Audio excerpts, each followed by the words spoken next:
Hello everyone! Welcome to my channel. Welcome to today's video.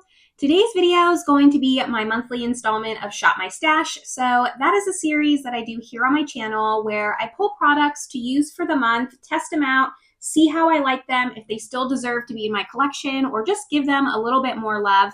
Come back, report my findings to you, and then we turn around and pick out new products for the next month together.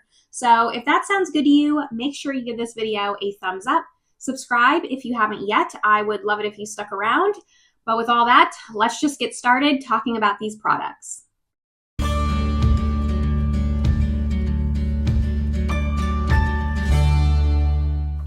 All right, so we have some good products to talk about today. I did recently-ish do a declutter, so I will link that playlist up above, but that is going to limit the amount of decluttering that I'm doing in this series now because I kind of just did a really just overview of my collection, went through, got rid of some things. So I don't foresee there being any decluttering in my Shop My Stashes go forward, fingers crossed.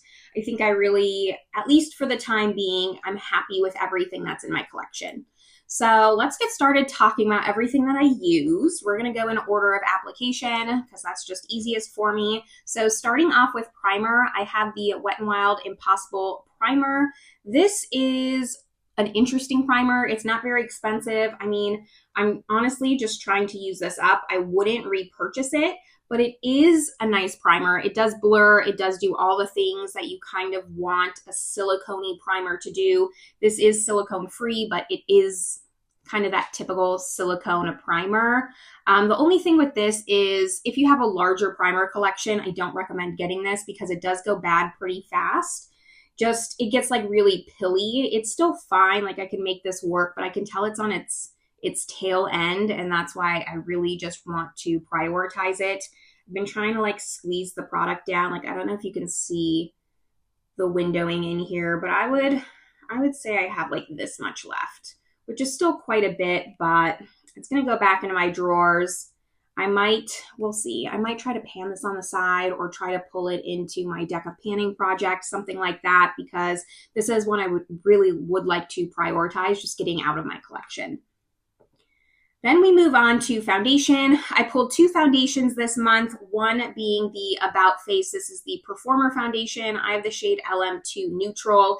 This is definitely dark for me. I remember I wanted LM1, but they didn't have it at Ulta, and I was visiting the States at the time, so I couldn't order it online and wait for my shade. I don't know where to get About Face in Europe, so I kind of just settled for this shade and told myself I would make do. I could kind of just lighten it, but you can see just how dark it is.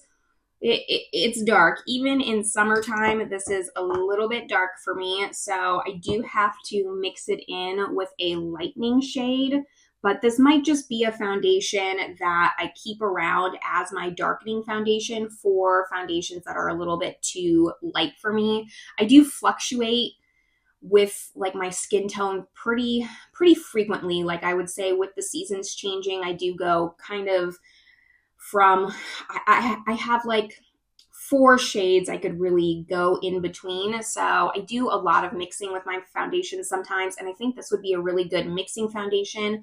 On its own, it's really nice. It's lightweight, it's long lasting, it doesn't emphasize anything. I think it's a really good just like everyday foundation, but unfortunately I won't be able to wear it by itself. The foundation that I am wearing today and that I fell in love with, by the way, everything that I'm wearing is listed down in the description box below. You should know that by now, but it is most of these products. I pulled in the Covergirl and Olay Simply Ageless. This is the Balm formula because last month I pulled in the liquid foundation formula and this was unopened in my collection.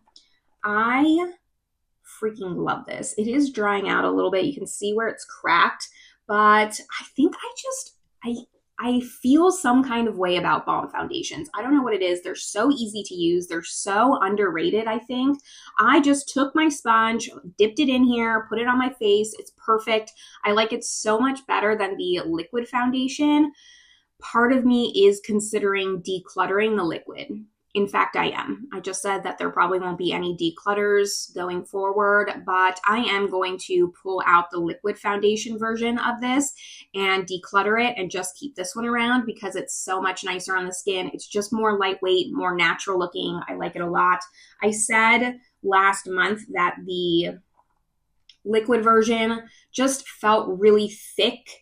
It felt like a really rich cream, and then it almost went on and looked thick on the face. So I used to like that foundation. It could be due to age. A lot of my foundations are on more of the older side. So I don't want to say it's a formula issue because I did used to really enjoy that foundation, but this one is just so much better. So I want to curate my collection more. I have way too many foundations, and I think I can keep this one but declutter the other. Now for concealer, I pulled in my Gucci. I have the shade 17W. This is an okay concealer. I don't know if I love it as much as I did when I first purchased it. The thing with this concealer, and I've talked about this before in other videos, it's like the only concealer that I think looks bad if you actually set it with powder. It's the only concealer I don't recommend using a powder, regardless of like if you always use a powder or not, like regardless of your skin type. This just does not set well. It is very self-setting. It is very matte. So if you don't like a matte concealer, you won't like this. After that, it's fine. It's okay, but I don't think this is the best luxury concealer on the market by any means, and one I would not repurchase. It's nice to look at. Like, I'm not going to declutter it. It works fine, but kind of at the bottom of my list if I was going to rank my concealers. Now for powder, I had also a unopened powder, and it's sad because it was this Becca powder. This is the, what are you called? Under Eye Brightening Setting Powder. This was a nice powder. I couldn't use it with that Gucci, so I had to wait until I used it with a different kind of concealer, like my Project Pan concealer, something like that. And it is very brightening. It is very finely milled. It reminds me of the old Makeup Forever HD powder, like way, way long ago, like 2008-ish, when that was all the rage. But it is a nice powder. I can see why it was so hyped up. That's why I purchased it, because so many people love this powder, and I wanted to try it before Becca completely went out of business, and that's when I purchased it. My only complaint with this is the packaging is so terrible. Like, this sifter just completely comes out very, very easily. I have to be careful. And it twists, so you can see here, which is nice. It has just like these holes on one side, and then you can twist it so you're not getting powder everywhere. But the problem is when you twist it, you actually are twisting this part. So you have to like hold the packaging down and then turn it in order to do that. The powder is so finely milled, powder would fly everywhere. So kind of a packaging issue, not really a big deal because Becca's no longer a brand. They're not making this anymore. But that is my one complaint with this. After that, it's a nice powder. I don't know if it has flashback like the old Makeup Forever powder does because I didn't test it, but it's okay. I'll use it up. Not my favorite powder though. Not my favorite whatsoever. I'm at least happy I got to try it and see what the hype's about. After that, we move to cheek products. I usually try to bring in a cream and a powder. So for my cream bronzer, I brought in my very favorite cream bronzer, which is the Nars Laguna bronzer. There's not that much wear in it because I try to give love to all my cream bronzers, and since I know I love this one so much, I tend to neglect it. I really need to be better about using the products that I love more. But here's what this one looks like. Very, very pigmented. The first time I used it, I went in a little bit too hard and really had to do some blending. I forgot how pigmented this was, but overall, very much like this bronzer. Debating on if I want to bring this into my Project Pan as my next cream bronzer to finish because I do love it. But it's also not my oldest cream bronzer. My Chanel is, and so I'm like thinking maybe I should prioritize that one, but I don't know. I do like this a lot. It's just a good neutral cream bronzer. Very nice for underpainting. It gives you a little bit of contour without too much bronzing, and I don't know, it's just a good one. Really recommend it. It has like 4 or 5 shades of this. I have a shade 2, which is the original Laguna, but it does go lighter and it goes deeper. So like it a lot. And then for my powder bronzers, I actually brought in two. I brought in this Dior bronzer. This is the Forever Nude Bronze Glow in Coral Bronze. It was a limited edition, and it looks like this. It did have a gold overspray, but I've clearly worn that away. I do like this, but it is kind of like a bronzer blush duo, so that's why I did bring in a second bronzer. And I'm happy with that choice because I didn't really feel the need to use a blush when I used this bronzer. I'll kind of swatch it for you. It's very pretty. Dior bronzers don't tend to be my favorite. I've decluttered a few over the years, but you can see just like how red tone that is. And it's a nice bronzer for summer. I definitely purchased it mostly for the packaging. I got this with like a credit card point system perk. So I got this for like $3 or something like that. I cashed in some points. So I'm not upset about it. I like having it. It's really pretty, but not a go-to bronzer for me. It's just okay. Packaging though, 10 out of 10. The bronzer that I used more was this little Becca mini. This is in Capri Coast. Looks like this. This is the one that I'm wearing today. I love the Becca bronzers. I actually had a full size. I have a full size of Bali Sands, which is the lighter version. Capri Sun is one up from there. So I have both, and I have massive pan in that Bali Sands, right? I always get confused. Bali Sands and then Capri Coast. So you can see how much more neutral this is compared to the Dior. It's just a really nice bronzer. It has the perfect amount of glow for me. I do tend to, with my cheek products, like to lean more on the matte side, but this does have some glow and it's the perfect amount of glow. I kept this because their bronzers are one of my favorite things. Goes to show you, like I said, I have massive pan in that Becca bronzer, the full size one. So I just couldn't get rid of the little mini. I decided to keep it because after that, I can't use it anymore. For blush, the cream that I chose was this Victoria Beckham cream blush in Fever. It is my brightest, most summery cream blush. So I wanted to pull it in before summer was officially over, which it seems like it is. I did use this today to underpaint, and man, it is bright. Like I said, it's my brightest blush. It could almost match my lipstick.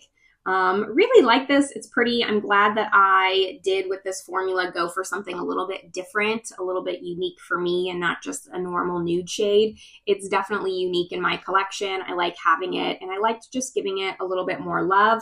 Would I purchase other shades of this because I think the formula is outstanding? No, definitely not, but I am happy to have it. It's a decent formula, but nothing to write home about. And for my powder, I pulled in the Giorgio Armani.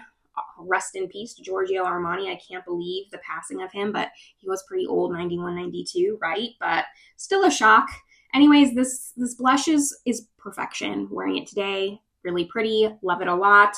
I have the shade 30 if I didn't say that already, but again, like a nice summery orange. Wanted to pull it in before I was going for more fall tones.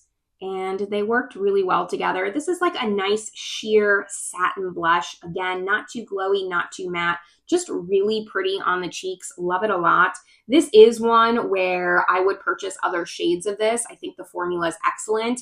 If I didn't have so many blushes in my collection, definitely don't need it. If I saw it on sale, like for 50% off or something, I probably wouldn't be able to resist and I would pick up other shades despite not needing them. But right now, being sober and being making smart choices, I'm not going to do that, but I definitely would. I think this is a really nice blush. If you're looking for a luxury blush, I think this Giorgio Armani is fantastic. For highlight, I didn't pull in a cream, only a powder. This is my Dolce Gabbana highlight in Universal Devotion. Pretty embossing. This came out for holiday, but they still have it available. I'm very surprised. Actually, like, I don't remember what I paid for this because it came out, I think, like 2 holidays ago, but I saw it on the Saks Fifth Avenue website for over $100, and it's definitely not worth that. I definitely did not pay that price. I don't know what Saks Fifth Avenue is doing or if this has just been hyped up, but this is a beautiful, beautiful highlight. It's just subtle perfection. I have a hard time not recommending it because I don't think that it's that special. I don't know if you can see it there, but at the same time, it is special. It's just really flattering on the skin. This was the first product that I purchased from Dolce Gabbana, and it kind of made me fall in love with their beauty brand. I've gone on to purchase their bronzer, their foundation, a few other products from Dolce Gabbana, and I've liked all of them. So it's hard because, like, again, I wouldn't spend over $100. I want to say I spent like $60 on this, maybe, but it is very beautiful, very luxury. The packaging is plastic, so it's not like heavy and feels really weighty like the Victoria Beckham does. But I don't know. If you want to spend money on a luxury highlighter, like, I would recommend this over the Pat McGrath. Now, last up, we have lips to talk about. I usually pull in 4 lip products. Let's talk about the one that I'm wearing today, which is the Christian Audette and Mel Thompson collab. I coveted these 2 lipsticks since they've been out. I don't even want to know how long it's been. Do not tell me in the comments how long it's been. I really do not want to know. This is an ignorance is bliss lipstick. So I'm wearing the shade Puffin today. I did not use these, and it just was a shame because they deserve to be used. Now, I will say I didn't wear this lipstick very often. I'm wearing it today, but it is not a shade that I tend to reach for on a day-to-day. It's very pretty, though. I did wear it by itself. I didn't love it as much. The orange really came through, so I put in the lip liner in Smooches. Let me see if I can find it so I can show you what it looks like. Here it is. And then that way it kind of darkened it up just a little bit. I just put it on top. Like, you obviously can't see the lip liner under it. And I felt like that really helped it out and changed the color enough. So that's how I personally would recommend it. I don't know. It's just a little bit darker and not as bright. Works for me personally a little bit better. I didn't feel like this color was necessarily as flattering as I find this color. So I will continue to use it. It's the only shade I have in my collection like this. Very much like it. It's a nice lipstick formula. I haven't tried Christian Audette's lipstick formula before because I wasn't using these, and it's really nice. The shade Beauty, the other one in that collab, this I was kind of upset about that I hadn't tried it sooner because this might be my perfect nude lipstick.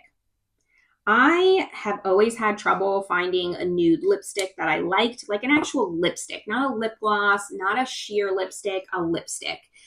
Because I find that influencers like Laura Lee, Manny MUA, they always, even Kim Kardashian, they always would recommend very peachy, warm tone nudes. And I hated how those looked on me. Every time I would buy one, I would hate it. I would hate it. And then when I would try to buy more of a pinky nude, it just was more mauve than it was nude. I love this. I don't know if I'm making any sense on what I mean by my perfect nude, but it is so beautiful. The right amount of opaqueness with sheerness. It's beautiful on the lips. It feels like nothing. It doesn't emphasize my lip lines. Like, I don't have filler or anything like that. So I have to be careful with the lip lines.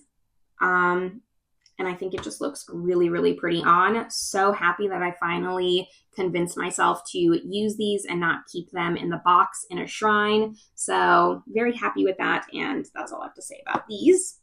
Then the other 2 I pulled were little lip glosses. I have the Lawless Forget the Filler in Daisy Pink. I don't love this. I bought this in a set with 3 different Forget the Fillers, and this is the last one I have, and I've told myself I won't purchase a full size until I finish this, but it does come across like much pinker on the lips than it does when you swatch it.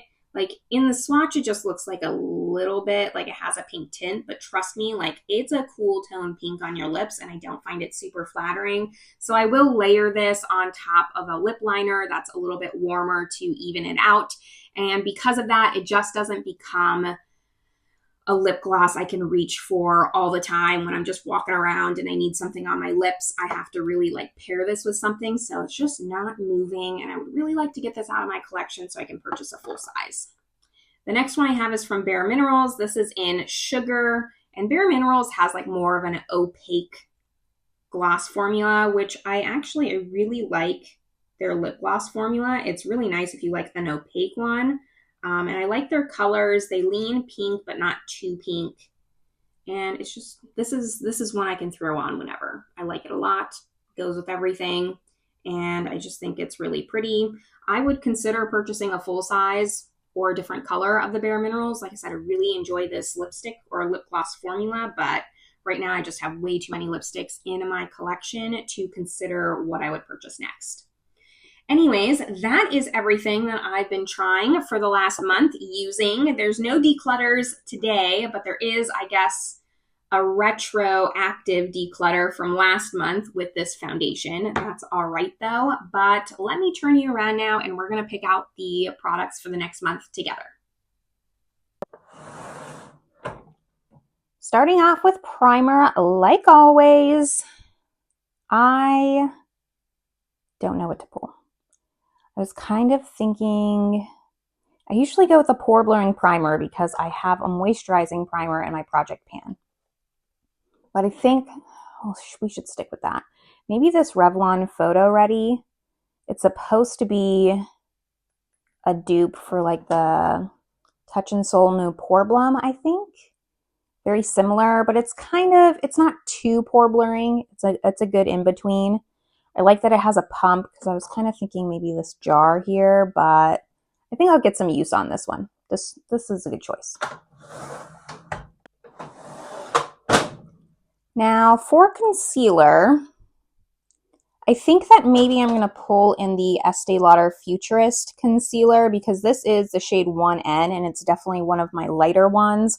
Going into winter time, I'm going to need a lighter concealer. This is a last minute decision because I was thinking of maybe pulling in this Maybelline, the pink one, but I think I'd rather get some use out of this one. I love Estee Lauder concealers. I've gone through full sizes of them. The Double Wear is one of my favorites, so I know this will work really well for me and I should use it while it kind of just matches me.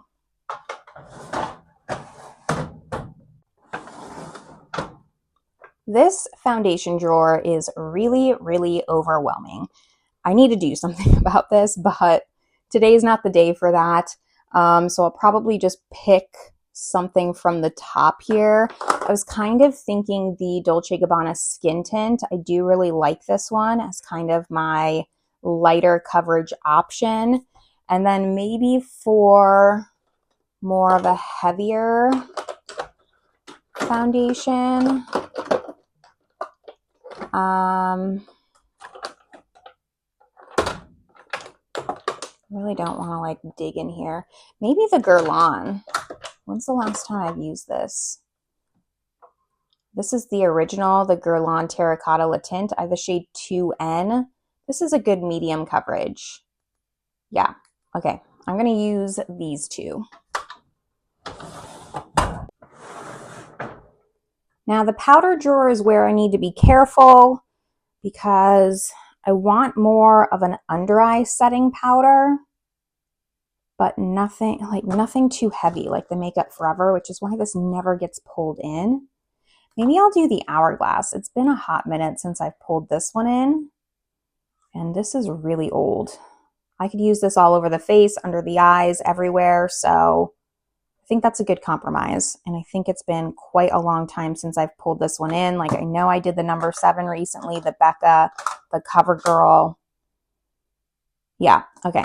We're going with Hourglass. Let's move on to cheek products. Starting with bronzer, I'm deciding because I only have one untried bronzer in my collection, which is the Too Faced Sun Puppy bronzer. Do I want to pull that in? And then that way all of my bronzers have been tried and used. I think so. I think it's just time. And then I would feel really just accomplished having all of my bronzers tried and having none in kind of my drawer of shame. So I'm going to pull this for bronzer. Let's take a look at blush. The blush drawer, I also only have one unopened, but I don't want to bring in too many unopened products at a time. Actually, I have two because this melt palette's also unused. Do I want to bring the melt palette in? No, I don't think so. I don't think so. I want to bring like a nice, fun fall blush. Maybe this Clinique one is really pretty. This is the shade Ginger Pop.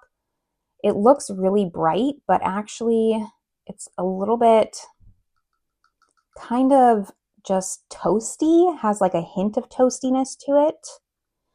But this Syrah one also has like that hint of toastiness to it. I think I'm gonna stick to the Clinique one. That sounds good. Let's go to my cream, bronzer, and blush drawer and take a look at some creams. For the cream, bronzer, and blush, I think I want to pull in for the blush this Giorgio Armani because last month I almost pulled it in, and I think it would also work really well for fall time. It's kind of this dark, burnt orangey shade. So I'm going to pull this in for blush. And then for bronzer, I really don't have like a ton of options. Just trying to make sure that I rotate through them all pretty evenly. Maybe I will pull in this Phytosurgence. This is actually a really nice cool tone bronzer. It's very different. Like you can see it separating from the pan, but it's supposed to do that. Like it feels brick hard. You're just supposed to warm it up. Like they fully give you a warning before buying this that it's supposed to do this. So I'm just going to trust them. It works really well. I love the color on me. So I think it's time we pulled this in. Yeah, let's go to highlight. Now for highlight, I usually don't pull a cream because I only have 3 and I just don't love a cream. Until I finish my Project Pan cream, I'm just gonna skip it. I don't have any unopened highlights, so that's really nice. And I just have to decide which one I want to use. That's the trouble, isn't it? Maybe I want to use this one. My Melt one. This is the packaging for it. The really pretty skull one. And I really don't give it any love because it's so beautiful. So maybe I should give it a chance. But I don't know. It kind of conflicts with my Project Pan highlight. Should I go for something more of a gold? No, I'm going to go with my first instinct, which is this one. So I'm going to pull this one. That's that. Let's go to lips and then we can wrap up. The lip drawer is looking so much better since I did my declutter. And once I use them in my Shop My Stash, I actually put them up top here. So there are some missing from this, but it just helps me keep track. So I'm going to pull 4. And we're going to try to do different formulas. I think we'll pull the Romand. This is the Blur Fudge Tint, something like that in Mauvish. This was my first one. I love it. And then we'll pull in a lip gloss. This is the Lisa Eldridge in Affair. Pretty sure this one's Songbird and this one's Affair. Like a really nice chocolatey brown with a little bit of pink. And then a lipstick, maybe this Dior. This is like a matte one. And I think this would go good for fall. I've used quite a bit of it. I don't remember the shade, what it's called, but it's kind of like a very subtle red. I think fall's the perfect time for that. And then I need one more. Should we do a Tarte Maracuja? One of these. I guess we can. I'll just pick one. This one, which is Cranberry. So, okay, we get some use out of this, see how far we can get along. I would really love to just get these out of my collection because I don't love them. So let me turn you around now and we will recap all the products that I'll be using for the next month.